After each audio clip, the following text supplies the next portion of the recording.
You know, when you see headlines about Iran, it's just so much noise, right? So today we're going to cut right through all that. We're going to break down what's really going on with the U.S. military strategy, and we're basing this on the perspective of an expert who is actually in the room. So let's dive in.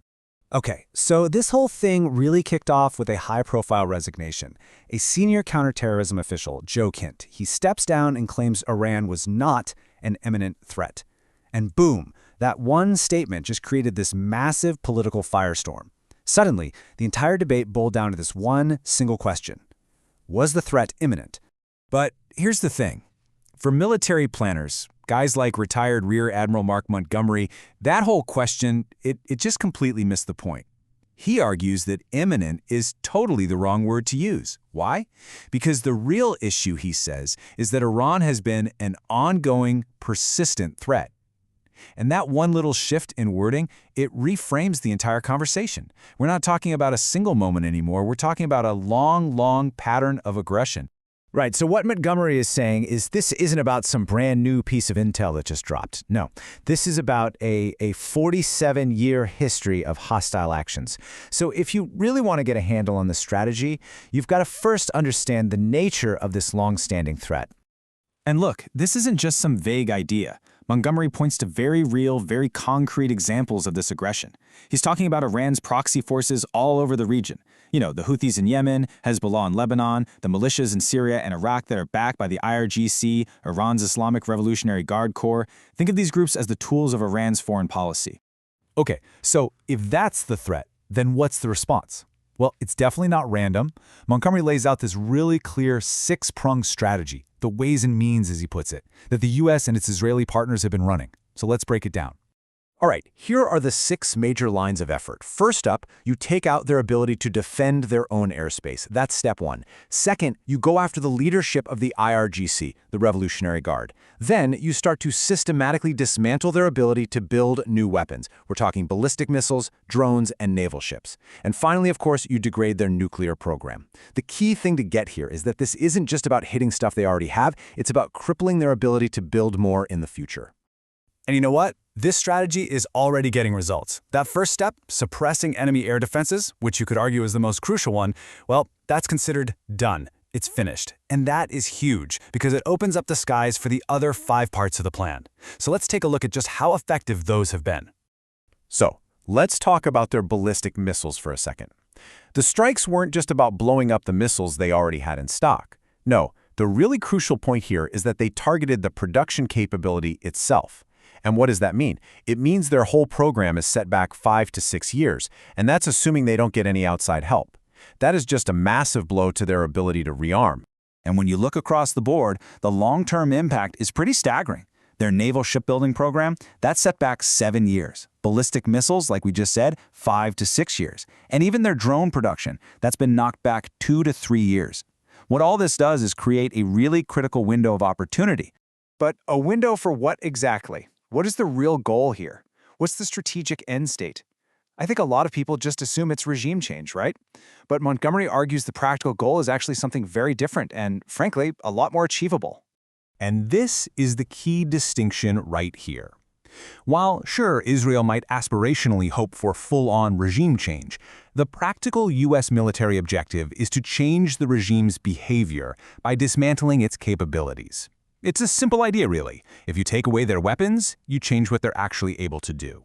So let's be super clear. The goal isn't to overthrow the government, it's to remove its tools. By taking away all those instruments of repression, terrorism, and harassment, the strategy is basically aiming to defang the regime. It fundamentally changes what it's even capable of doing. Now, of course, an effort this massive doesn't just happen in a vacuum, right? One of the big sticking points you probably saw in the news was the apparent reluctance of some key U.S. allies to get involved. It kind of looked like they were sitting on the sidelines. Well, Montgomery has a very, let's say, blunt assessment of that. He basically says, you sow what you reap. His point is, if you treat your allies and partners poorly for, say, 14 months, and then you suddenly turn around and say, hey, I need some help, you really shouldn't be surprised if they're not eager to jump in. It's a really candid look at the friction that can happen even between close partners. But hey, it's not all doom and gloom on the ally front. Far from it. Despite some of that political noise, the underlying military-to-military relationships are still incredibly strong. And Montgomery points specifically to Australia as a model ally. He highlights a partnership that's been forged in literally every major conflict for over a century. That's deep. In fact, Montgomery has this great line where he calls the Australian military a little bit of a mini-me. And why? Because of how deeply integrated they are with U.S. equipment and training. And his trust in them is just absolute. He says, and I'm quoting here, "I would not trust any country more than I would trust an Australian on my flank." I mean, that's a partnership that goes way beyond day-to-day politics. Okay, so all of this, it all builds towards the end game.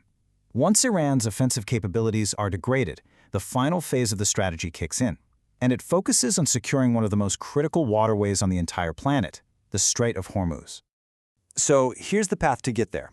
The really heavy air campaign, that starts to wind down around April 1st. But the work is far from over.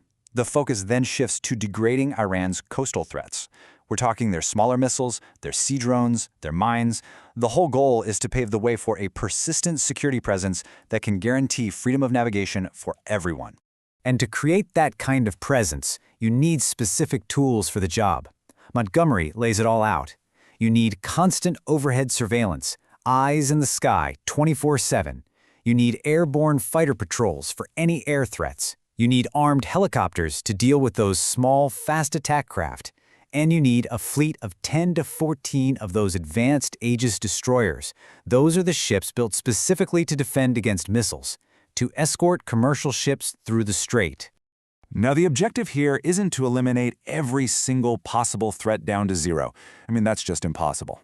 The goal is to reach a point that military commanders call manageable military risk. And what that means is the remaining threats are so low, so degraded, that naval forces can confidently and safely escort commercial vessels right through the strait. So let's just step back and sum up the result of this whole six-pronged strategy. What do you have at the end? You're left with an Iran that for the next 3 to 7 years has lost its main tools of power projection. We're talking no meaningful missile program, no drone program, no real naval program, and a severely weakened IRGC. That, right there, is a fundamental shift in the balance of power in the region. And that leaves us with one final and really crucial question. This whole strategy, it creates a window of opportunity, right? So with Iran's ability to sow chaos significantly reduced, what does a better Middle East, one built by the regional partners themselves, actually look like? That's the question that's going to define the next decade.